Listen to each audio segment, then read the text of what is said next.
ഒന്നാലോചിച്ചപ്പോൾ ശരിയാണ്. ഞാൻ മരിച്ചാൽ ഞാനൊരു ഭീരുവായിരുന്നു എന്ന് ലോകം മുഴുവൻ അറിയും. അങ്ങനെ ഭീരുവായി മരിക്കാനായിരുന്നെങ്കിൽ ഞാൻ ഇതിനു മുമ്പേ മരിക്കേണ്ടതായിരുന്നു. ഭീരു അല്ലാത്തതുകൊണ്ടാണ് ഞാൻ പിടിച്ചു നിന്നത്. എന്ന് മാത്രമല്ല, ഞാൻ മരിച്ചതുകൊണ്ട് ഒരു പ്രശ്നം പരിഹരിക്കപ്പെടുന്നില്ല എന്നും അത് ബാക്കിയുള്ളവർക്ക് ഭാരം കൂട്ടുകയുള്ളൂ എന്നും ഞാൻ തിരിച്ചറിഞ്ഞു. മാത്രവുമല്ല, ഞാൻ മാത്രം മരിച്ചതുകൊണ്ടും ഒരു കാര്യവും നടക്കാൻ പോകുന്നില്ല. മറ്റുള്ളവരെ ഞാൻ കൊന്നതുകൊണ്ടും കാര്യമൊന്നും നടക്കാൻ പോകുന്നില്ല. കാരണം അവരുടെ മേൽ എനിക്ക് ഒരു അവകാശമില്ല. അവരുടെ ജീവിതം അവർക്ക് ജീവിക്കാനുള്ളതാണ്. ഈ കഴിഞ്ഞ ദിവസത്തെ ചിന്ത കേട്ട് കഴിഞ്ഞപ്പോൾ ഒരാൾ എന്നോട് പങ്കുവെച്ച കാര്യങ്ങളാണ്. അത് പറയണം എന്ന് പറഞ്ഞതുകൊണ്ടാണ് ഞാൻ എന്നത് ചിന്തിക്കാൻ കാരണം. അവർ പറയായിരുന്നു, അവരുടെ ജീവിതത്തെ സംബന്ധിച്ചിടത്തോളം മരിക്കാനാണെങ്കിൽ പണ്ടേ മരിക്കണമായിരുന്നു.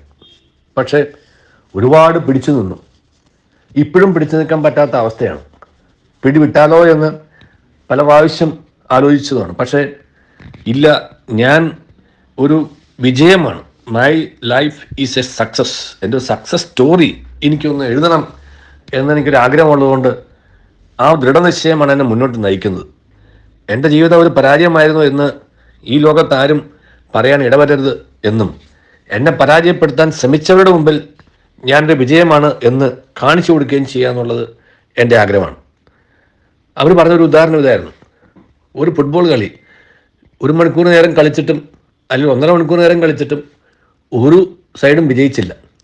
അവസാന സമയം നീട്ടിക്കൊടുത്തിട്ടും ആരും വിജയിച്ചില്ല. അവസാനം ഒരു വാക്ക് ഉപയോഗിച്ച് മറന്നുപോയി.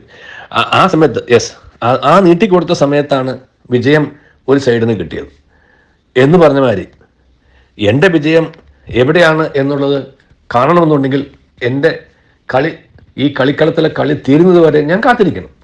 അത് അവസാനം കിട്ടുന്ന എക്സ്റ്റൻഷനിലായിരിക്കും ഒരു വിഷയം വിജയിക്കാൻ പോകുന്നത്. അങ്ങനെ ഒരു എക്സ്റ്റെൻഡഡ് ടൈം നമ്മുടെ ഓരോരുത്തരുടെയും ജീവിതത്തിലുണ്ട് എന്ന് നമ്മൾ മറക്കരുത്.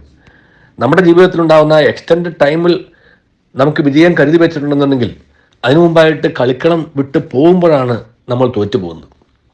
അങ്ങനെ തോറ്റ് കളിക്കളം വിടാനുള്ളവരല്ല, ജയിച്ച് ഈ കളിക്കളത്തിൽ നിന്നും മടങ്ങേണ്ടവരാണ് നമ്മൾ എന്ന് മറക്കാതിരിക്കുക. എന്ന് മാത്രമല്ല, മറ്റുള്ളവരുടെ കളി അവസാനിപ്പിക്കാനും നമുക്ക് യാതൊരു അവകാശമില്ല. കാരണം അവരെങ്ങനെ ഈ ജീവിക്കാൻ പോകുന്നുവെന്നും അവരുടെ ജീവിതത്തിൽ എന്താണ് കരുതി വെച്ചിരിക്കുന്നതെന്നും അവരെങ്ങനെയാണ് ജീവിച്ച് വിജയിക്കാൻ പോകുന്നതെന്നും തീരുമാനിക്കാനും അതുവരെ മുന്നോട്ട് പോകാനുമുള്ള അവകാശം അവരുടേതാണ്, എൻ്റേതല്ല. അതുകൊണ്ട് ആ അവകാശത്തിന്മേൽ കൈകടത്താൻ എനിക്ക് യാതൊരു അവകാശവുമില്ല എന്നും മറക്കാതിരിക്കുക. ഈ 2 ചിന്തകൾ പങ്കുവെക്കാനുണ്ടായ കാരണം അവരെടുത്ത ഒരു തീരുമാനമായിരുന്നു. അവരാദ്യം എടുത്ത ഒരു തീരുമാനം എന്ന് പറയുന്നത് എല്ലാം അവസാനിപ്പിക്കുക എന്നുള്ളതായിരുന്നു. പക്ഷെ പിന്നീട് അവർ മനസ്സിലായി, അങ്ങനെ ഞാൻ അവസാനിപ്പിച്ചുകൊണ്ടും കാര്യമില്ല, അവരെ അവസാനിപ്പിച്ചിട്ടും കാര്യമില്ല. കാരണം അവരെ അവസാനിപ്പിക്കാൻ എനിക്ക് അവകാശമില്ല. എന്നെ അവസാനിപ്പിച്ചാൽ എൻ്റെ ജീവിതം ഒരു പരാജയമായിരുന്നു എന്നുള്ളൊരു വിധിയെഴുത്ത് വരും. അത് വേണ്ട, എനിക്ക് എൻ്റെ ഡെഡ് അവറിലായിരിക്കുമ്പോൾ ആ ഡെത്ത് പെനാലിറ്റി ഡെഡ് അവറിൽ അവസാനത്തെ നിമിഷത്തിലായിരിക്കും പക്ഷേ എൻ്റെ വിജയം കരുതി വെച്ചിരിക്കുന്നത്. ആ അവസാന നിമിഷം വരെ കാത്തിരിക്കാനായിട്ട് നമുക്ക് കഴിയണം. അവിടെയായിരിക്കും നമ്മുടെ വിജയം.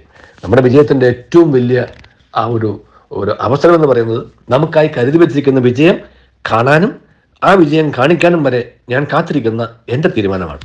അപ്രകാരമുള്ള തീരുമാനമെടുത്ത് വിജയം നമ്മുടേതാണ് എന്ന് കാണിച്ചു കൊടുക്കുവാനായിട്ട് കാത്തിരിക്കാൻ ദൈവം നമ്മെ അനുഗ്രഹിക്കട്ടെ. നല്ലൊരു ദിവസം എല്ലാവർക്കും നേരുന്നു.